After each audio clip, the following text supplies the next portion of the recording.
Everyone, welcome back to my channel. मेरा नाम है सौम्या द्विवेदी। आज मैं इस वीडियो में एसएससी जीडी के अपने एग्जाम से रिलेटेड कुछ टॉपिक शेयर करूंगी आपसे कि मेरा किस तरह का एग्जाम हुआ और कितने क्वेश्चन मैंने किए और एग्जाम आसान था, क्या लेवल था एग्जाम का, उसके बारे में आपसे कुछ बातें करूंगी। तो जैसा कि मेरा एग्जाम 7 फरवरी की फर्स्ट शिफ्ट में था और मेरा सेंटर था प्रयागराज में। महाकुंभ की वजह से बहुत ट्रैफिक है, तो किसी भी तरह हम लोग अपने सेंटर पे पहुंचे। जैसा कि सर लोग और जितनी भी शिफ्ट इससे पहले हुई थी, सभी लोगों ने इतना अच्छा रिव्यू दिया था एग्जाम का कि हाँ बहुत अच्छा, बहुत सिंपल एग्जाम आ रहा है और मतलब आसानी से करने लायक क्वेश्चन है। तो उस हिसाब से मुझे इस एग्जाम में इतनी नर्वसनेस नहीं थी कि मैं बहुत घबराई नहीं, मैं बहुत पैनिक नहीं हुई एग्जाम को लेकर, क्योंकि इससे पहले जो सर ने स्पेशल टेस्ट दिया था उसमें मेरे बहुत अच्छे मार्क्स थे। तो मुझे बहुत तसल्ली थी कि हाँ एग्जाम बहुत अच्छा होगा, मीन्स एक कॉन्फिडेंस था कि हाँ एग्जाम बहुत अच्छा होगा। तो जिस हिसाब से मैंने रिव्यू देखा था उस हिसाब से मैंने अपना पूरा माइंडसेट बनाया था कि हाँ मुझे इतने क्वेश्चन यहाँ करने, इतने मिनट में इस तरह करने हैं। जिस हिसाब से मैं यहाँ पे अपना टेस्ट दे रही थी, मैंने उतना माइंडसेट अपना बना लिया था कि हाँ इस तरह मुझे टेस्ट देना है। टेस्ट में मैं सारे सेक्शन को एक ऐसे टाइमिंग के हिसाब से मैंने डिवाइड कर दिया था कि हाँ 10 मिनट मुझे ये 2 सब्जेक्ट कवर करने हैं, 15 मिनट में मुझे एक सब्जेक्ट कवर करना है, जितना भी टाइम बचेगा उसको मैं मैथ के लिए दूंगी। तो इस तरह मेरा पूरा घर पे मेरा यही प्लान था। जितने भी मैं मॉक टेस्ट देती थी इसी तरह मैं करती थी। 1-2 मिनट ऊपर नीचे हो जाते थे जब कभी क्वेश्चन टफ होता था। तो इसी तरह मैं एग्जाम में भी गई और मैंने इसी तरह स्टार्ट किया। बट वहाँ पे ना थोड़ा टाइम ज़्यादा लग रहा है, मीन्स जैसे हम लोग अपना फ़ोन में देते हैं तो फ़ोन से ज़्यादा वहाँ पे टाइम लग रहा है। तो जब मैंने हिंदी और जीएस को दिया तो उस टाइम तक मेरे 13 मिनट हो गए थे, जो कि मैं यहाँ पे घर पे अपना 10 मिनट या उससे कम टाइम में मैं दोनों चीज़ को अटेम्प्ट कर लेती थी। बट वहाँ 13 मिनट हो गए थे। तो मेरी आदत है कि मैं जब 1-2 सेक्शन कर लेती हूँ, एक सेक्शन का जैसे हिंदी कर लिया मैंने, जीएस कर लिया, तो मैं टाइम देखती हूँ कि हाँ मैंने कितने टाइम में इसको किया है, अभी मेरे पास कितना टाइम है और किस सब्जेक्ट को भी कितना, मतलब रीजनिंग और मैथ को कितने टाइम में कवर करना है। तो इस हिसाब से मैंने जब टाइम देखा तो टाइम ज़्यादा हो रहा था, तो फिर मुझे ऐसा लगा कि अभी जल्दी करना है क्योंकि टाइम कम है और मुझे इतने सारे क्वेश्चन अटेम्प्ट करने हैं। तो फिर मैं मैथ और हिंदी और जीएस को करने के बाद मैंने रीजनिंग किया। रीजनिंग को करने के बाद मेरे एक क्वेश्चन रीजनिंग में नहीं बन रहे थे, वो भी कोडिंग डिकोडिंग के क्वेश्चन थे और उसका लॉजिक ही मुझे उस टाइम समझ में नहीं आ रहा था कि इसमें क्या लॉजिक लगा है। 2-3 बार मैंने उसको ट्राई किया, थोड़ा टाइम उसमें ज़्यादा जा रहा था, तो मैंने उसको ये सोचा कि इसको अभी स्किप करते हैं, बाद में इसको आके देखेंगे और इसको बनाएंगे। और उस टाइम भी मुझे ये आइडिया था कि अगर मैं इसको बाद में आके देखूंगी तब तक शायद मेरे पास टाइम भी ना बचे, क्योंकि मैथ का पूरा क्वेश्चन अभी बाकी था, मुझे पूरा अच्छे से सॉल्व करना था उसको। तो मुझे ये आइडिया था कि आने के बाद मेरे पास टाइम नहीं बचेगा इस क्वेश्चन को करने के लिए, मैं समझ गई थी उस टाइम तक।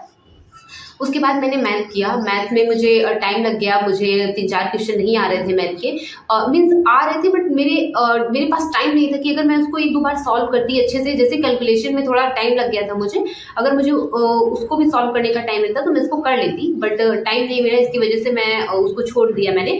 और जो मेरे पीछे के क्वेश्चन बचे थे मैं उसको आके करने लगी। जैसे मैंने हिंदी में 2 क्वेश्चन छोड़ दिए थे, जीएस में मैंने 3-4 क्वेश्चन छोड़े थे, 3 क्वेश्चन या 4 क्वेश्चन जीएस में छोड़े थे, 1 क्वेश्चन रीजनिंग में छोड़े थे मैंने। पहले मैंने हिंदी का क्वेश्चन देखा कि हाँ मैंने रेड वाले पे टिक किया और मैंने हिंदी का क्वेश्चन देखा, तो हिंदी में मैंने 2 पर्यायवाची के क्वेश्चन छोड़े हुए थे, तो मैंने उसको थोड़ा दिमाग लगा के किया, क्योंकि उस टाइम अगर आपको उस टाइम हिंदी का आ रहा है तो तुरंत आप उसको क्लिक कर गए और आगे बढ़ गए, बट अगर नहीं आ रहा तो उसमें थोड़ा दिमाग लगाना पड़ता है। मैंने हिंदी में थोड़ा पर्यायवाची के लिए दिमाग लगाया, बट मेरे से क्वेश्चन बना नहीं, तो फिर मैंने ये सोचा कि ना करने से अच्छा है मैं इसको कर ही लेती हूँ। तो 2 क्वेश्चन में मैंने ऐसे ही कर दिया कि हाँ इसका पता नहीं क्या होगा, तो उसको मैंने ऐसे ही कर दिया। उसके बाद फिर जो जीएस का पोर्शन बचा था 3-4 क्वेश्चन, उसको भी मैंने ऑप्शन एलिमिनेट करके और कैसे भी करके उसको किया। उसके बाद फिर जब मैं रीजनिंग पे आई तब तक मेरे पास इतना टाइम नहीं बचा था, और अंकित सर ने पहले भी कहा था कि अगर आपके पास टाइम ना हो या फिर अगर आपको ऐसा लग रहा कि क्वेश्चन नहीं बन रहा है तो छोड़ने से अच्छा उसको करके आइए, कि स्किप मत करिए। तो मुझे ऐसा लगा कि जो मैथ में क्वेश्चन बचे हैं मैं उसको स्किप नहीं करती, थोड़ा ऑप्शन के अकॉर्डिंग और क्या पूछा उसके अकॉर्डिंग मैं वहाँ पे आंसर लगा दूँ। तो मैंने जाके मैथ को पूरा कंप्लीट कर लिया। 1-2 क्वेश्चन मैंने, 1 क्वेश्चन या 2 क्वेश्चन मैंने मैथ में छोड़े हुए थे। और रीजनिंग में जो मैं आपको बता रही हूँ कोडिंग डिकोडिंग का क्वेश्चन था, वहाँ पे आई मैं 1 मिनट 29 सेकंड बचे हुए थे तब मेरे पास, मैं उसको एक बार सॉल्व कर रही थी तो उसमें बना नहीं। और ये भी था कि हाँ टाइम बीत रहा है, बनेगा नहीं, 1 मिनट 29 सेकंड ही बचे हैं, तो उस चक्कर में भी नहीं हो पाया वो क्वेश्चन। तो रीजनिंग में मेरा 1 क्वेश्चन छूट गया। और हिंदी में जो मैंने 2 क्वेश्चन पर्यायवाची के किए थे तो उसमें भी थोड़ा वो था कि अब पता नहीं सही होगा कि नहीं सही होगा। तो ओवरऑल बताऊं तो मैं 76 क्वेश्चन मैंने किए हुए हैं, और मैथ में मैंने 1 या 2 क्वेश्चन छोड़े हैं। रीजनिंग में मैंने 1 क्वेश्चन छोड़े हैं और जीएस में मैंने 1 क्वेश्चन छोड़े हैं और हिंदी मैंने पूरा किया हुआ है। तो सबसे पहले आपको मैं बताती हूँ हिंदी का, क्योंकि हिंदी में ही मुझे ऐसा लगा कि जैसा कि हम लोग टेस्ट देते हैं और जो जहाँ पे हम लोग प्रैक्टिस करते हैं उसमें ऐसा लगता है कि हम लोग का भी बहुत अच्छा नंबर आ रहा था हिंदी में। अगर हम मिनी मॉक की बात करें, मिनी मॉक में भी मेरा बहुत अच्छा नंबर आ रहा था। मैंने हिंदी पहले तो यूपीपी के लिए पढ़ा था, तो मुझे ऐसा लगा नहीं कि हाँ बहुत ज़्यादा इसमें भी पढ़ने की ज़रूरत है, क्योंकि इतना बन गया था कि हाँ आराम से हो जा रहा था क्वेश्चन। बट मैं हमेशा से डरती थी कि पर्यायवाची और विलोम शब्द या फिर पर्यायवाची से कभी ऐसा क्वेश्चन ना पूछ ले कि हम लोग को ना आता हो। तो उसके लिए मैंने एक बार ऐसे देख लिया था पर्यायवाची ऊपर ऊपर से कि हाँ चलो इसका ये होगा ऐसे करके। लेकिन वो सिर्फ देखने के लिए नहीं कि हाँ सिर्फ आप देख लिए हैं और उसका आंसर आपको वहाँ मिल जाएगा। उसके लिए आपको थोड़ा बहुत अच्छे से देखना पड़ेगा, क्योंकि इसमें ऐसे नॉर्मल क्वेश्चन नहीं पूछ रहा है कि जैसे आपको सोना का क्वेश्चन पूछ लिया या फिर हिरण का क्वेश्चन पूछ लिया, उसका पर्यायवाची बता दीजिए।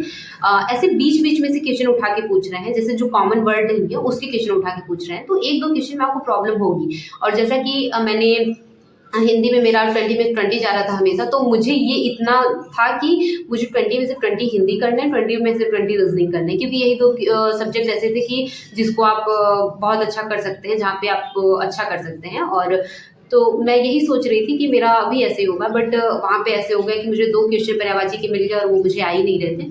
और जो पर्यायवाची के क्वेश्चन मैंने टिक किए थे वो गलत निकल गए, मैंने उसको मिलाया तो वो गलत थे। एक विनीत का पर्यायवाची पूछा था और एक प्रणत ऐसे करके कुछ था, तो उसका मुझे समझ ही नहीं आ रहा था कि इसका होगा क्या। और 1-2 क्वेश्चन ऐसे थे जो जो थोड़ा टाइम ले रहे थे। मैं हिंदी में एक पैराग्राफ दे दिया था जो जिसमें वहाँ पे भी टाइम लग रहा था मुझे थोड़ा-सा, इसी की वजह से थोड़ा टाइम ज़्यादा हो गया था। लेकिन ये 2 क्वेश्चन मुझे बहुत परेशान किए और जब मैंने वहाँ पे क्वेश्चन बनाना स्टार्ट किया तो भी मुझे ऐसा लग नहीं रहा था कि क्वेश्चन सही होगा मेरा। जैसे ही मैं एग्ज़ाम से बाहर निकली और मैंने उसको मिलाया तो वो गलत निकल गया। तो मुझे ऐसा लगा कि जब मैं घर पे रहती थी और मिनी मॉक टेस्ट देती थी, तो एक क्वेश्चन गलत होने की वजह से हम लोग वहाँ समझ में आ जाता था कि हम लोग कितने लोगों से पीछे हैं। तो वहाँ पे भी हम लोग को ये मुझे वो समझ में आ गया कि ये गलत हो गया, मतलब मैं बहुत पीछे चली गई। ये ध्यान में रखिए कि अगर आपको हिंदी 20 में से 20 करना है तो आपका पर्यायवाची बहुत अच्छा होना चाहिए। पर्यायवाची, विलोम शब्द, ऐसे वर्ड जो टफ हो, ऐसे शब्द जो अभी तक आप नहीं देखे हो, उन सब चीज़ों का बहुत अच्छे से रिविजन करके जाइएगा। और ऐसे वर्ड जो बार बार अभी सर बता रहे हैं या फिर कोई ऐसे प्रैक्टिस सेट चली, जैसे RW पे प्रैक्टिस सेट चल रहा है, स्पेशल टेस्ट चल रहा है, उसको देख के जाइए, क्योंकि मैथ में कुछ ऐसे क्वेश्चन थे जो सेम टू सेम वहीं से पूछे गए थे। जैसे अभी मैं आपको बताऊं कि SICI का जो एक क्रेज चल रहा है, इसमें 3 क्वेश्चन तक पूछ लिए जा रहे हैं SICI के। तो ये सारी चीज़ आप स्पेशल टेस्ट से अगर देख के जाएंगे तो भी आपको बहुत प्रॉफिट होगा कि जिस तरह सर बता रहे हैं, जिस तरह सर पढ़ा रहे हैं, बहुत बेस्ट है और वैसे ही क्वेश्चन पूछे जा रहे हैं एग्जाम में। और बात करते हैं सबसे पहले हिंदी की। तो हिंदी में क्या क्या क्वेश्चन पूछे गए थे मैं आपको बता दूं, और किस तरह के क्वेश्चन पूछे गए थे ये भी बता दूं। तो सबसे पहले हिंदी में पर्यायवाची का मैंने आपको बता दिया कि पर्यायवाची तो तैयार करके जाइएगा। इस तरह तैयार करिए कि जो नॉर्मल या कॉमन वर्ड है वो तो सबको याद होंगे, जो बीच के वर्ड हैं जैसे कोई ऐसा जैसे झक हो गया, झस हो गया, ये मछली के पर्यायवाची है, तो इन सब चीज़ को बहुत अच्छे से याद करके जाइएगा। वृक्ष का पर्यायवाची, ये सब याद करके जाइएगा। तो एक था विनीत का पर्यायवाची पूछा था मेरे में, तो वो मैं नहीं कर पाई। वृक्ष का पूछा था, वर्तनी शुद्धि पूछी थी। जैसे मॉक टेस्ट में वर्तनी शुद्धि मिलती है तो उसमें सीधा ऐसे पता चलता है कि हाँ ये ऑप्शन होगा, क्योंकि उसमें ऑप्शन एलिमिनेट करने पर ऐसे पता चल जाता है। और वहाँ एग्जाम में बहुत नजदीक ऑप्शन दिए रहते हैं कि जैसे इतना कि आप कंफ्यूज हो जाएंगे कि 4 ऑप्शन ऐसे सेम टू सेम चारों लग रहे हैं। तो इस तरह आप अपना थोड़ा माइंड सेट लेके चलिएगा कि अगर आप ये सोच रहे हैं कि अगर मैं भी यही सोच रही थी पर्यायवाची के लिए कि पर्यायवाची ऐसे पढ़ ले रही हूँ, एग्जाम में आएगा तो मैं ऑप्शन एलिमिनेट करके लगा दूंगी, लेकिन मॉक टेस्ट की तरह एग्जाम नहीं आ रहा है। मीन्स जो ऑप्शन मॉक टेस्ट में जिस तरह दिए जा रहे हैं वो ऑप्शन एग्जाम में उस तरह नहीं दिए जा रहे हैं कि बहुत नजदीक ऑप्शन दिए जा रहे हैं कि आप खुद कंफ्यूज हो जाएंगे वहाँ पे। तो ये चीज समझ के चलिए कि हाँ ऑप्शन के भरोसे नहीं कि हाँ ऑप्शन एलिमिनेट करके कर लेंगे, ऐसा नहीं मतलब बहुत मेरे में तो एग्जाम में नहीं हुआ ऐसा कि मुझे बहुत नजदीक आंसर मिल गए थे, तो उससे मुझे थोड़ा प्रॉब्लम हुई थी। उसके बाद बात करते हैं वर्तनी शुद्धि की।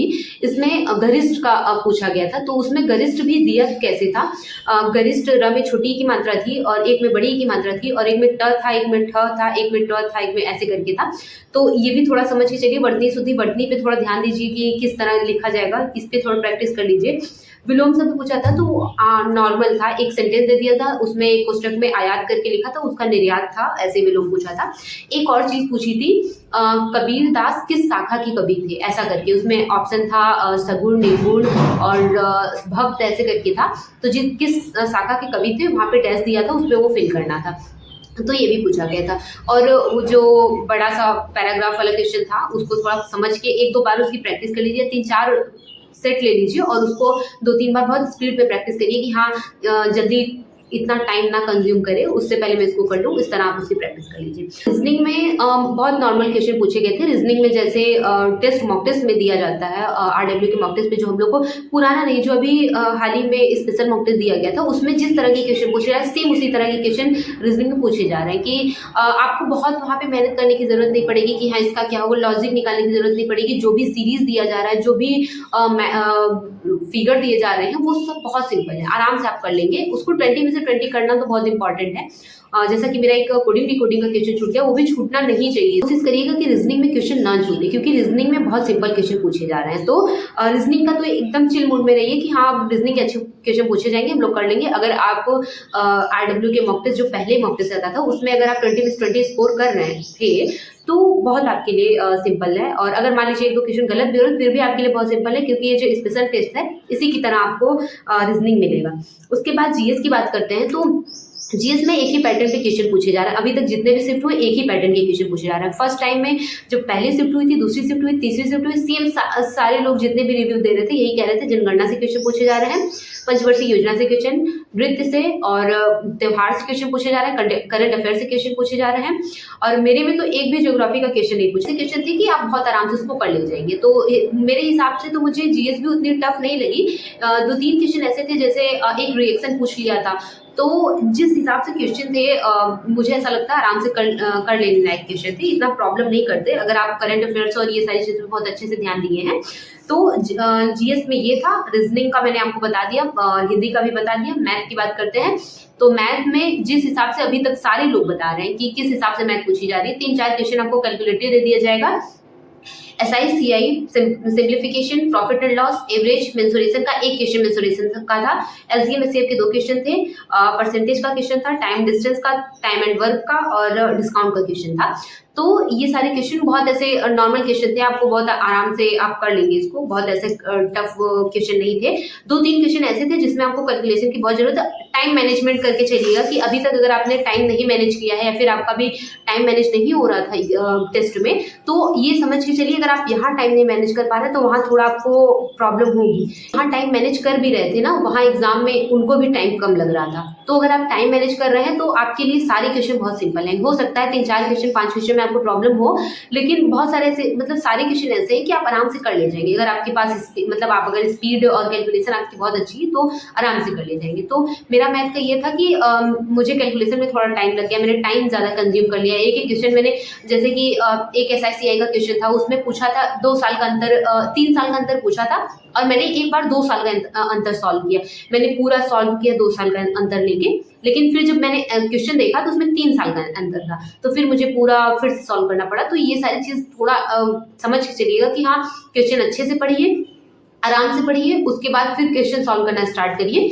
और कोशिश करिए जो क्वेश्चन, जैसे भी सिंप्लीफिकेशन का क्वेश्चन है, अगर बड़ा सा कोई सिंप्लीफिकेशन का क्वेश्चन दे दिया और आप नहीं समझ पा रहे हैं तो आप कोशिश करिए कि अभी उसको साइड में रखिए, सारे क्वेश्चन कर लीजिए, लास्ट में उस क्वेश्चन को करिए। अगर उसी को लेके बैठ गए ना तो बहुत सारा टाइम कंज्यूम हो जाएगा आपका। ये था मेरा एग्ज़ाम और मैंने 76 क्वेश्चन अटेम्प्ट किए थे और मैंने कुछ मैथ में तुक्का भी लगाया था कि मुझे नहीं आ रहा था, तो मैंने वहाँ पे एक तरह से तुक्का भी लगाया था। और जीएस में भी जो मैंने क्वेश्चन छोड़े थे उसमें भी मैंने तुक्का लगाया था। और मैंने आपको हिंदी का भी बताया कि हिंदी में 2 क्वेश्चन मैंने ऐसे ही कर दिए थे तो मेरा दोनों क्वेश्चन गलत हो गया। तो आप बहुत इत्मीनान से करिए, बहुत अच्छा पेपर आ रहा है, बहुत आराम से करिए। अगर आप पूरे कॉन्सेंट्रेशन के साथ कर रहे हैं, टाइम मैनेज करके कर रहे हैं, तो आपका पेपर बहुत बेस्ट जाएगा। अगर आप वहाँ हाइपर हो गए, नर्वस होने वाली कोई बात ही नहीं, क्योंकि आराम से पेपर जिस तरह से हम लोग यहाँ देख रहे हैं एग्जाम मॉक टेस्ट में देख रहे हैं उसी तरह से सारा पेपर आ रहा है। तो बिल्कुल भी परेशान मत होइए, अच्छे से एग्जाम दीजिए और कोशिश करिए कि अपने एग्ज़ाम सेंटर पे 1-2 घंटे पहले ही पहुँच जाइए। 1-2 घंटे पहले ही पहुँचे रहेंगे वो सही रहेगा। अगर ट्रैफ़िक की वज़ह या किसी भी चीज़ की वज़ह से अगर आप नहीं पहुँच पा रहे हैं तो आपको बहुत बुरा लगेगा। ऐसे मेरी एक फ्रेंड है, जैसे कि इस टाइम महाकुंभ चल रहा है, तो कुंभ की वज़ह से इतनी ट्रैफ़िक थी, वो सेंटर पे पहुँच ही नहीं पाई और कुछ सेकंड से वो पीछे हो गई, तो अंदर एंट्री नहीं लिया गया। तो इस वजह से अगर आपका प्रयागराज में या फिर कहीं भी आपका सेंटर लगा हुआ है, तो आप अपने सेंटर पे टाइम से पहुँचिए। प्रयागराज में लगा है तो महाकुंभ की वजह से बहुत भीड़ है और बहुत ट्रैफ़िक है। हमेशा मतलब हर टाइम, सुबह हो, शाम हो, किसी भी टाइम आपको ट्रैफ़िक देखने को मिलेगा। अगर आपका किसी भी शिफ्ट में एग्ज़ाम है, तो 1 घंटे, 2 घंटे पहले ही पहुँचिए। वहाँ पहुँच के वेट कर लीजिए, चलेगा। लेकिन ये सोच के मत चलिए कि हाँ, 1 घंटे बाकी है, भी घर से 1 घंटे में निकलते हैं, 1 घंटे में आराम से पहुँच जाएँगे। तो ये बहुत अब मुश्किल हो गया है। 1 घंटे में पहुँचना, 2-2 3-3 घंटे से लोग ट्रैफ़िक में फँसे हुए हैं। तो इन सब चीज़ का बहुत अच्छे से ध्यान रखिए। वीडियो बहुत बड़ी हो रही है, तो इसके लिए मैं एक-एक पार्ट में करके आपको एक-एक सब्जेक्ट का किस तरह क्वेश्चन पूछा गया है, मीन्स कौन-कौन सा एग्ज़ैक्ट क्वेश्चन पूछा गया है और कौन से टॉपिक को तैयार करके चलें, आगे बढ़ के चलें, उसके बारे में मैं आपको बताऊँगी। तो बहुत अच्छे से अपनी पढ़ाई करिए। आने वाले शिफ्ट को जितने भी लोग एग्ज़ाम देने वाले हैं, सबको बेस्ट ऑफ लक। बिल्कुल भी परेशान मत होइए, आराम से एग्ज़ाम दीजिए। बहुत बेस्ट एग्ज़ाम आ रहा है और आपका एग्ज़ाम बहुत अच्छा होगा अगर आपने बहुत अच्छी मेहनत की हुई है तो। थैंक यू सो मच मेरी वीडियो को देखने के लिए।